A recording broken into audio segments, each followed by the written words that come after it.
Hello everyone. Thank you all for watching the video and leaving meaningful comments. Wishing everyone good health and happiness. In the morning, as the first rays of sunlight appeared, I woke up. The sound of roosters crowing echoed through the peaceful surroundings, signaling the start of a new day. My small house, nestled in a lush green garden and surrounded by tall trees, was bathed in the gentle light of dawn. Stepping into the yard, I felt the cool dew lingering on my skin. The chickens in the coop were already bustling about, clucking noisily for food.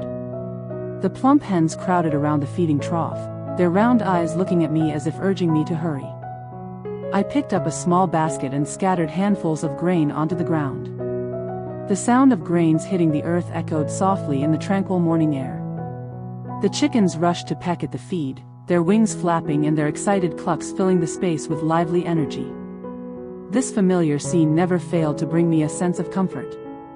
After watching them for a while, I turned away to prepare for the next task of the day. With a small sickle in hand, I headed to the garden to pull weeds. This garden was my daily labor of love, with rows of vibrant green vegetables that I had nurtured with care and affection. Yet, weeds constantly sprouted up, competing with my plants for space and nutrients. I bent down and swiftly pulled out each weed with my hands. The soft soil beneath my fingertips brought an oddly soothing sensation. The earthy scent of moist soil and fresh grass wafted through the air, filling me with a deep sense of peace. As I worked, my thoughts drifted to Chung, the man who always held a special place in my heart. He had left home early in the morning to work as a construction laborer in town. I imagined him, tall and lean but sturdy, his shoulders straining as he carried heavy buckets of mortar.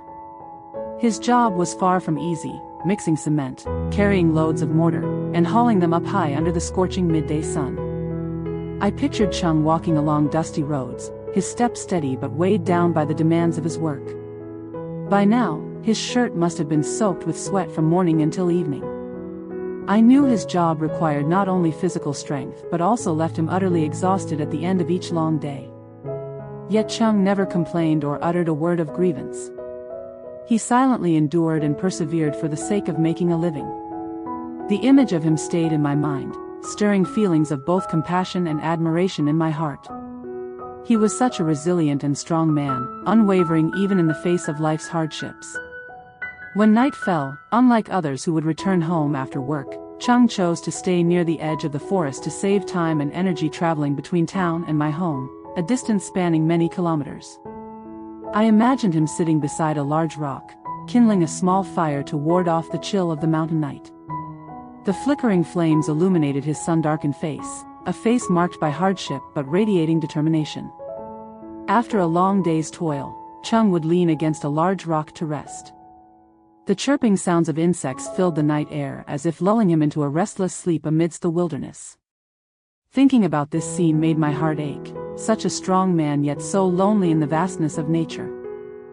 In the early morning, before the sun had a chance to rise, Chung hurriedly left his simple resting spot.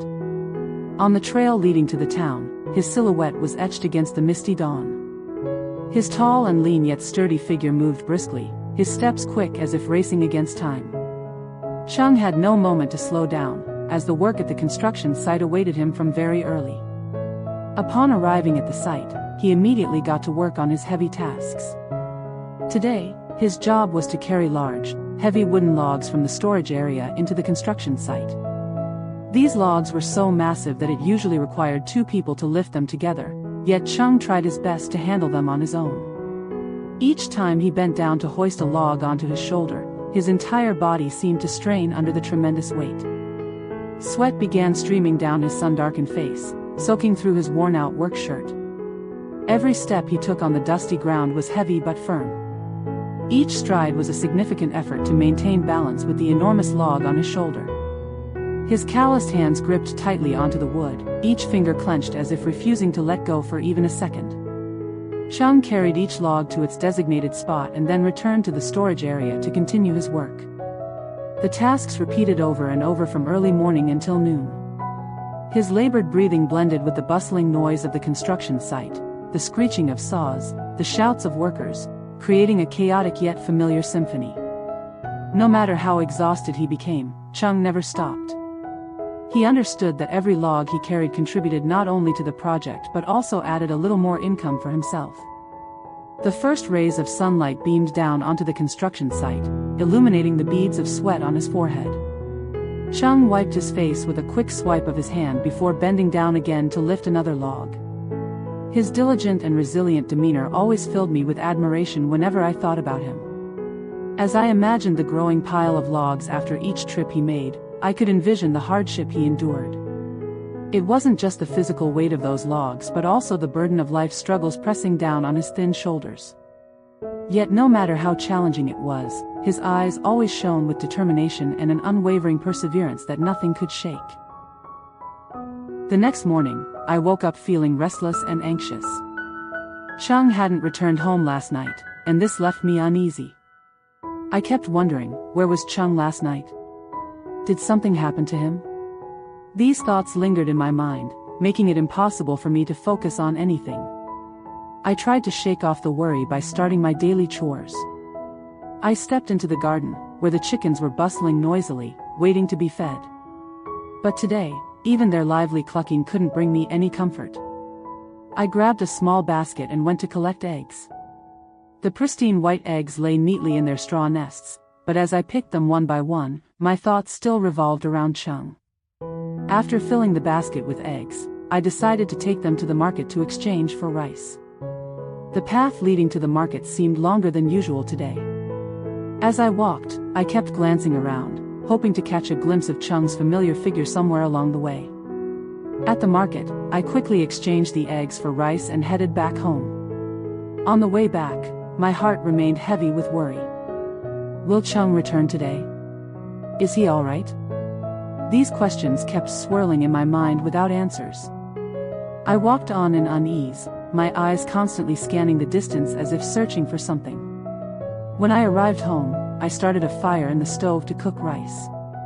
The flames flickered and danced in the hearth, but my heart remained cold due to Chung's absence. I prepared a simple meal as usual and set it on the table, hoping he would come back in time to eat with me. Yet as time passed and the sun sank behind the distant trees, there was still no sign of Chung. Night fell, blanketing both my garden and small house in darkness. The silence was so profound that only the chirping of insects outside could be heard. I sat by the stove long after the fire had gone out, its faint glow replaced by the dim light of an oil lamp illuminating my sorrowful face. Inside me was an aching longing for Chung, the man who was somewhere out there in the cold night. I wondered to myself, what is Chung doing? Is he all right? Why hasn't he come home yet?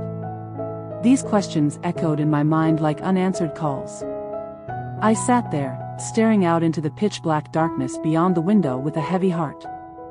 As the night grew deeper, loneliness enveloped me completely. Yet despite everything, I held on to hope that tomorrow morning when I woke up, would see Chung's familiar figure returning from afar.